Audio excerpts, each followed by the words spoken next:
Masters నమస్కారం. Savitri consciousness.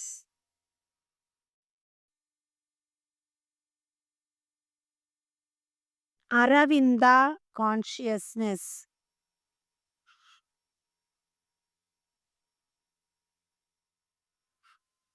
Yoga teach, ప్రాణ treat.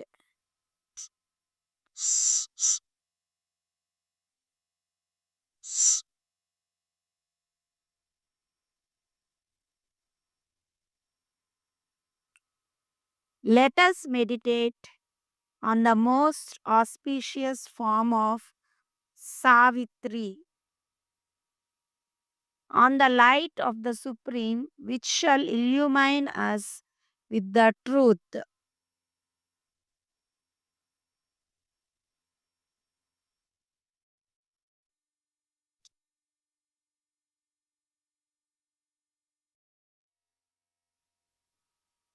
Supply plenty of prana to this planet and adjust.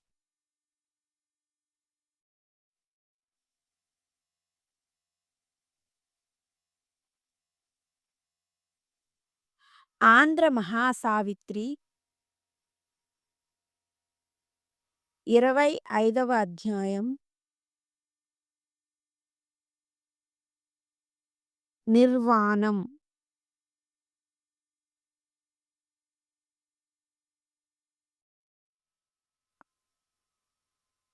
హృదయంలో ఒక మంత్రం పనిచేయనారంభించింది. అది హృదయం నిర్మలమై తేజోపూర్ణం అయ్యే వరకు, ఆశయ సాఫల్యం జరిగే వరకు, ఊర్ధ్వ దృష్టికి ప్రగతికి మంద్రంగా సహకరించింది. కనుబొమల మధ్య ఆజ్ఞా కేంద్రంలో దివ్య దృష్టి ఏర్పడ్డది. మనస్సులో దేవతా సంచారం ఎక్కువైంది. ఒక్కొక్క దేవత ఒక జ్ఞాన వీచిక. అసంకల్పితంగా నమస్కార ముద్రలు, యోగ భంగిమలు ఏర్పడ్డాయి. భౌతిక శరీరంపై దివ్య కిరణాలు ప్రసరించాయి. గుండె నిండి ఆలోచనలు పైకుబికి రాసాగాయి. అవి అలౌకిక సౌందర్య ఝరులు, ఆనందహేళలు, సుందర సురుచిన స్వప్నాలు, మహాద్భుత ప్రహేళికలు. నాభి కేంద్రానికి సమీపంగా ఒక కేంద్రం ఏర్పడి వలయాలుగా తిరగసాగింది. అందులో కామనలు, ఉద్రేకాలు, ఉద్వేగాలు ప్రవాహాలై అరూప భావనలుగా కదలసాగాయి. అవి గలసీమకు ప్రాకి చైతన్య కుసుమంగా రూపొంది అవ్యక్త మధురిమల్ని సృష్టించసాగాయి. అవి గలసీమకు ప్రాకి చైతన్య కుసుమంగా రూపొంది అవ్యక్త మధురిమల్ని సృష్టించసాగాయి. అక్కడే దివ్యవానికి సంకేత రూపాలు ఏర్పడ్డాయి. వాటి సరసన వాంఛలు విజృంభించి, కోరికల్ని రగిలించి, మాధుర్యాలను, సుఖాలను ప్రోగుచేసి, సుఖలాలసకు సంకేతాలను ఏర్పరిచాయి. అవే ఆత్మకు ఆలంబనలు, ఆనందాలకు పట్టుగొమ్మలు. అణువణువున చైతన్యం జ్వలించి ఆలోచనలు ముసురుకున్నాయి. ఆ వాంఛలు పెరిగి పెరిగి అణిగి మణిగి మార్మిక శిఖరాలపై అంతరిస్తాయి. ప్రాకృతిక స్పర్శలు, స్పందనలు అన్నీ పరమాత్మకు అనుబంధాలే. బాహ్య మేధలో బందీ అయిన మనిషి ప్రవేశ ద్వారంలోనే తన పరిచయ పత్రాన్ని సమర్పించుకోవాలి. లేకుంటే ప్రవేశం లభించదు. మారు వేషాలు ధరించాలి. మేధ తమ అధీనంలోనే ఉన్నట్లు నిరూపించుకోవాలి. నిజానికి సత్యం ఏమిటో మేధకు అసలు తెలియదు. మేధాంతర ప్రజ్ఞ ఒకటి ఉంది. దానికి సత్యాన్ని నిర్వచించగల శక్తి ఉంది. అదే ఒక రూపాన్ని సృష్టించి ఆ రూపం ద్వారా సత్య సందేశం అందించగలదు. అప్పుడైనా మార్గం తెలుస్తుంది కానీ మర్మం తెలియదు. ఆంతర్యానికి కొంత అర్థమవుతుంది. దివ్య దృష్టికి వాస్తవం తెలుస్తుంది. అంతర్ప్రజ్ఞకు మూల రహస్యం అర్థమవుతుంది. మన స్వభావాలే ఆత్మకు సంకేతాలు. భౌతిక విజ్ఞానానికి అందని విషయాలు, రహస్యాలు అభేద్య దుర్గాలలో భద్రంగా ఉన్నాయి. ఆత్మకు ఆవాసమైన మందిరాల తలుపులు మనం తెరవలేం. వాటంతట అవిగా తెరుచుకోవలసిందే. సావిత్రికి అంతర్మందిర ద్వారాలు తెరుచుకున్నాయి. తమ రహస్యాలను నివేదించుకున్నాయి. అదృశ్యంగా ఉన్న కుడ్యాన్ని సంకల్ప శక్తితో భేదించగలిగింది. అన్ని మార్మిక ద్వారాలను సంకల్పంతోనే తెరిచింది. తొలి మందిరంలో మానవ మేధను విస్తృతపరిచే భావ సంపదలు కనిపించాయి. కొడిగట్టనున్న దీపాలను ఆదర్శంతో పైకి త్రోసి భౌతికతను ఆధ్యాత్మిక సీమలలో ప్రవేశింపచేశాయి. అప్పుడు అగోచరాన్ని దర్శించగల జ్ఞాన దృష్టి ఏర్పడ్డది. మానవ నేత్రాలు చూడలేని సుందర రూపాలను, దివ్య చిత్రాలను చూచింది. మనిషి కర్ణేంద్రియాలతో వినలేని దివ్యనాదాలను విన్నది. దివ్య స్పర్శతో అద్భుత మాధుర్యాలు రుచి తెలిసింది. ఇక్కడ నిరుపయోగం, నిష్ప్రయోజనం అనుకున్న విషయాలు అక్కడ మహత్తర మధురానుభావాలను కలిగించాయి. అవి ఆలోచనలకు, అనుభవాలకు మధ్య రేఖను తుడిచివేశాయి. భౌతిక దృష్టికి అందకుండా నిగూఢంగా ఉన్న దృశ్యాలు, సూక్ష్మ లోకాలలో సంచరించే జీవులు ఆమెకు దర్శనమిచ్చారు. పరలోకాల సుందర జీవితాన్ని గమనించింది. అక్కడ శబ్దాలకు దూరం అవరోధం కాదు. మేధస్సును దాటి ఆమె శూన్యంగా తిరగగలిగింది. గతించిన సంఘటనలన్నీ కదలాడాయి. ఆ మహర్లోక విషయాలన్నీ ఆమెకు స్వవిషయాలనిపించాయి. వాటిని ఎవరూ ఇంతకాలం పొందలేకపోయారు. అవ్యక్త భావాలు ఇంతకాలం వ్యక్తం కానేలేదు. అవి ఉపచేతనలో తెలిసి తెలియని సంకేతాలు. వాటి అర్థాలు నిగూఢం, నిక్షిప్తం, సాంకేతికం. ఆ నిగూఢమైన మార్మిక భాషకు అర్థం తెలీదు. వాటి వెనుకనున్న వాస్తవికత, సత్యం అసలు బోధపడదు. అగోచరం యావత్తు క్రమంగా గోచరమై అవ్యక్తం వ్యక్తమైంది. దూర తీరాల నుండి రాబందులు తరుముకొచ్చినట్లు మహా చైతన్య శిఖరాల నుండి మార్మిక భావనలు క్రిందికి దిగి వచ్చాయి. మహాసాగరం నుండి సువర్ణ మీనాలు ఒడ్డుకు చేరినట్లు అగాధాల లోతుల నుండి ఆలోచనలు పైకి వచ్చాయి. ఈ ప్రపంచం అతి విశాలం, అంతు చిక్కదు. విరుద్ధ శక్తులు అన్ని తావులలో ఉంటాయి. అనుగ్రహ శిఖరాలు, అయోమయ అగాధాలు ఉన్నాయి. మనిషి దివ్య శిఖరాలను అధిరోహించిన తన వాంఛలను వదులుకోడు. తన ప్రవృత్తిని మారనీయడు.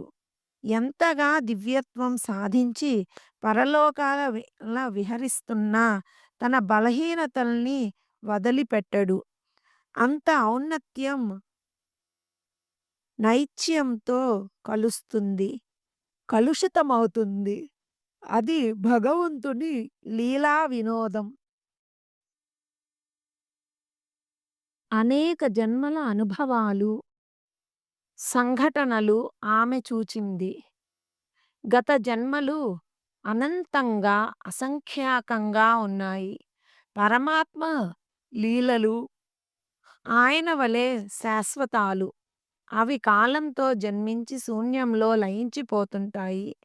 ఆమె మేధ సర్వాన్ని సౌకల్యంగా తెలుసుకున్నది. నశించినదే మళ్ళీ తయారవుతుంది.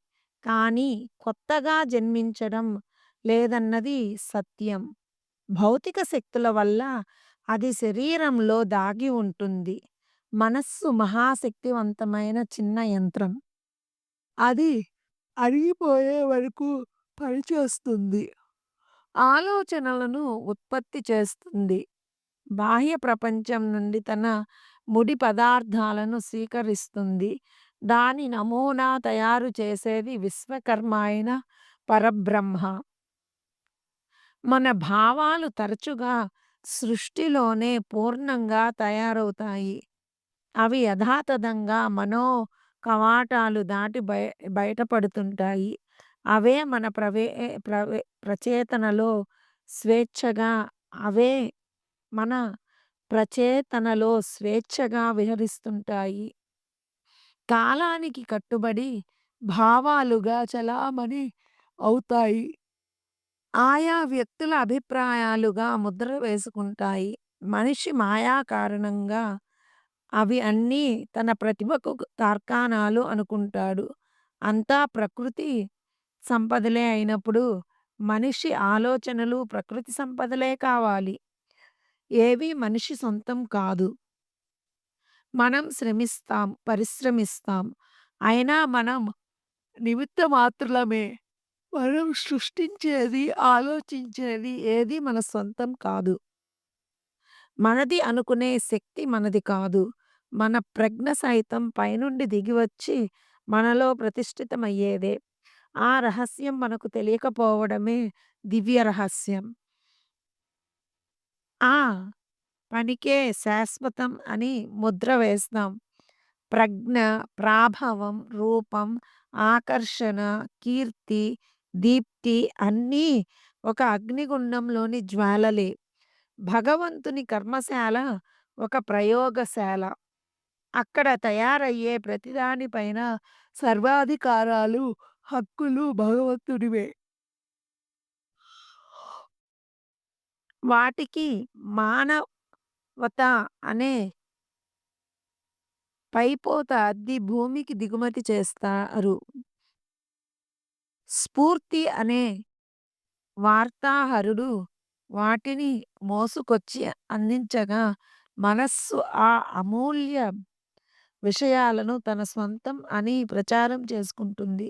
స్వీకరించే మేధోలోపం వల్ల వాటి విలువ కొంత తగ్గుతుంది. కొంత మనస్సులో తయారయ్యే ఆలోచనలతో కలిసి చెడిపోతాయి.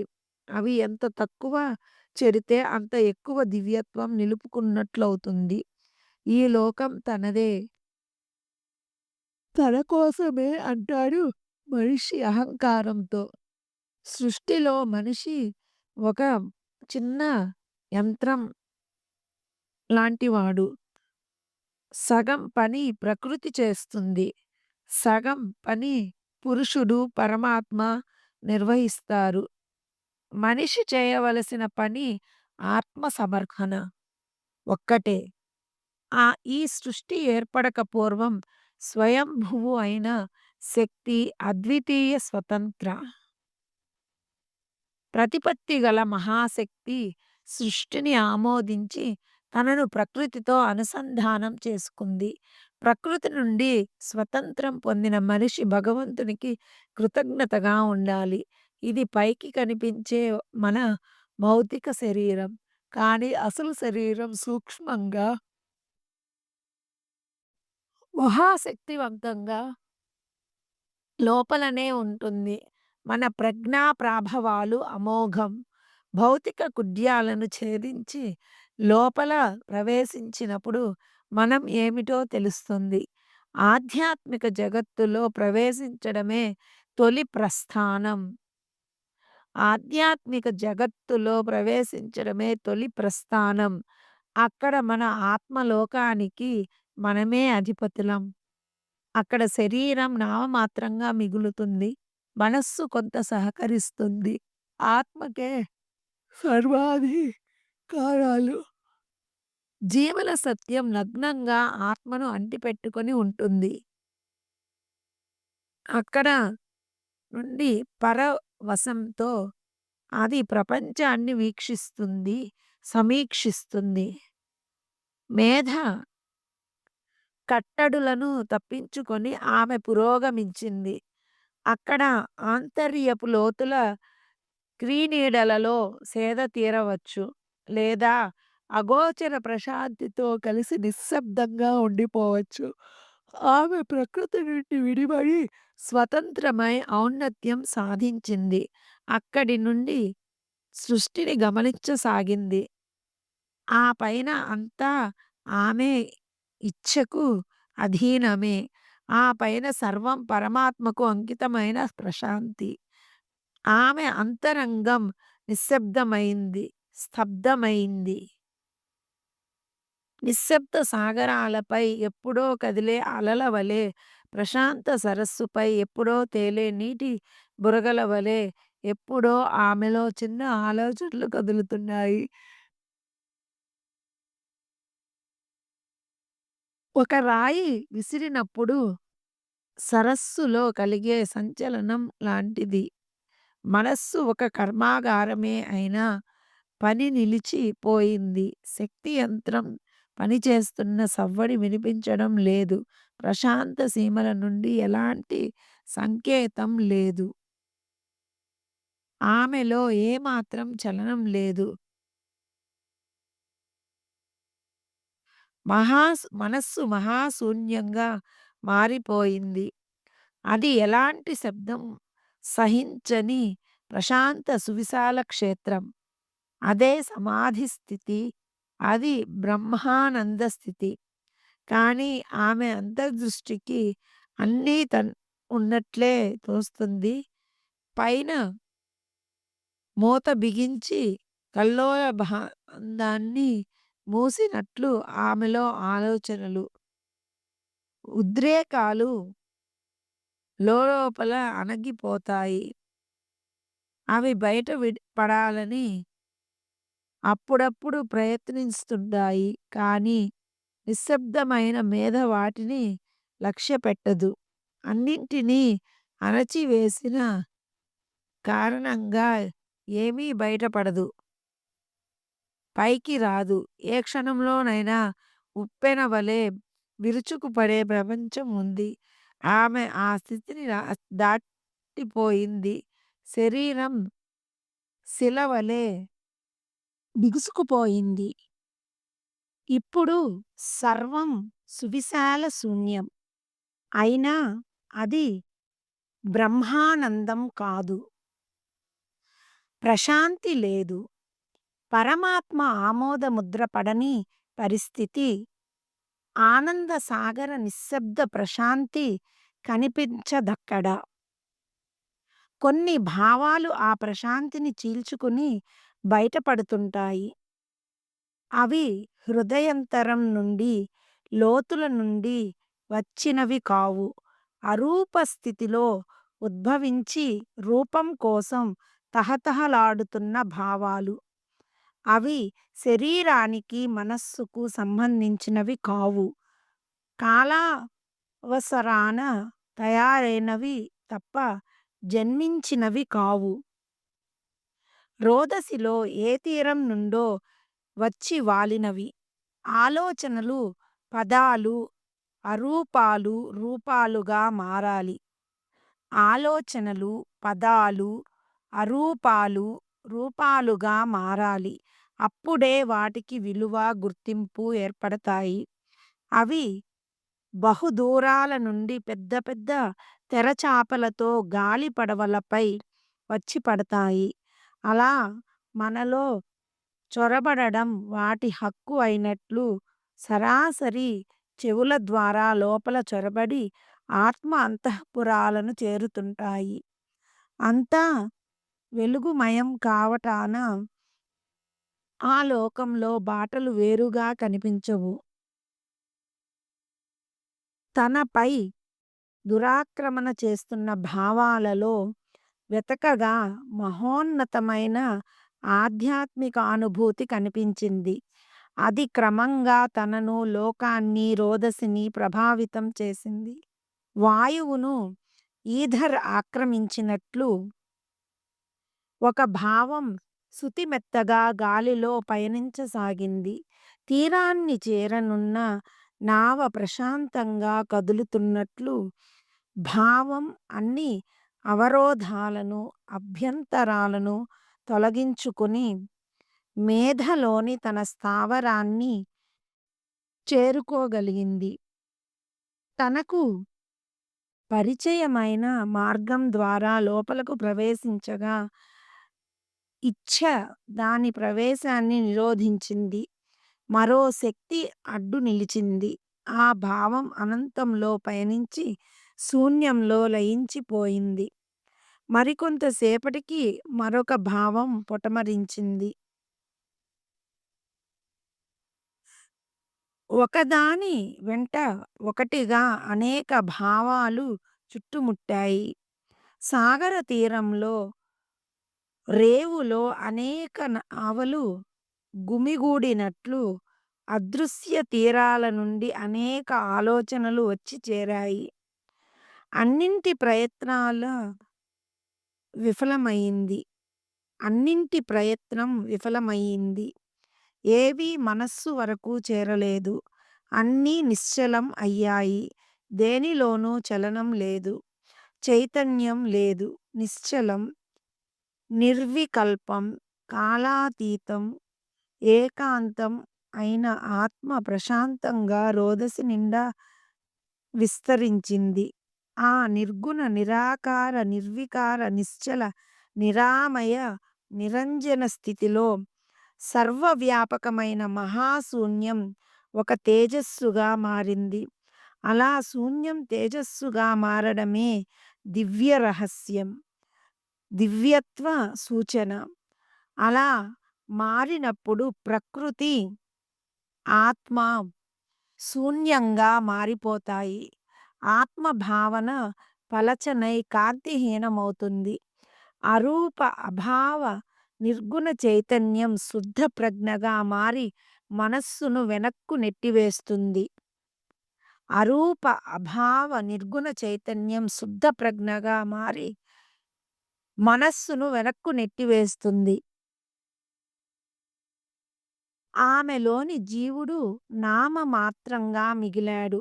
ప్రపంచం ఒక సంకేతంగా మారిపోయింది. రూపాలు స్వప్నాలుగా, శబ్దాలు వేరొక స్వప్నంగా మారి విశ్వమే ఒక ఛాయాచిత్రమైంది. జీవుడు మాత్రమే ఆ విశ్వరూపాన్ని దర్శించగలడు. ఆ నిశ్శబ్దంలో అంతా ఆత్మకు దర్శనీయమే. అక్కడ రూపాలు, భావాలు ఏర్పడే అవసరం లేదు. అవకాశం రాదు. వస్తువుకు రూపం, గుణం కనిపించవు. అక్కడ ఉన్నది ఆత్మదృష్టి. అది అభావం. హృదయగతమైన ఉద్రేకాలు ఎప్పుడో సమసిపోయి శాంతి అడుగున సమాధి అయినాయి. అన్ని అనుభూతులు చల్లబడి తమ ఉనికిని కోల్పోయాయి. ఆ పైన హృదయ స్పందన తెలియదు. తంత్రులు పనిచేయవు. ఆనందాలకు, విషాదాలకు ఆస్కారం లేదు. హృదయ స్పందనకు ప్రతిస్పందన ఉండదు. బాహ్య సంఘటనలకు, శబ్దాలకు చలించడం జరగదు. బాహ్య స్పర్శకు ఆంతర్యం సమాధానం ఇవ్వదు. నరాలు ఉద్రేకపడవు. ప్రతికూలత ఉండదు. అయినా శరీరం పనిచేస్తుంది. మాట్లాడటం, చూడటం జరుగుతుంది. భావ సహాయం లేకుండా, మాటల అవసరం లేకుండా మనుషుల మనోగత భావాలు తెలుస్తాయి. అవ్యక్తం వ్యక్తమవుతుంది. అత్యవసరమైన పనులనే శరీరం చేయగలుగుతుంది. ఆ పనుల వెనుక ఆత్మీయత ఉండదు. ఆలోచించే మనస్సు, పలికించే మేధ ఉండవు.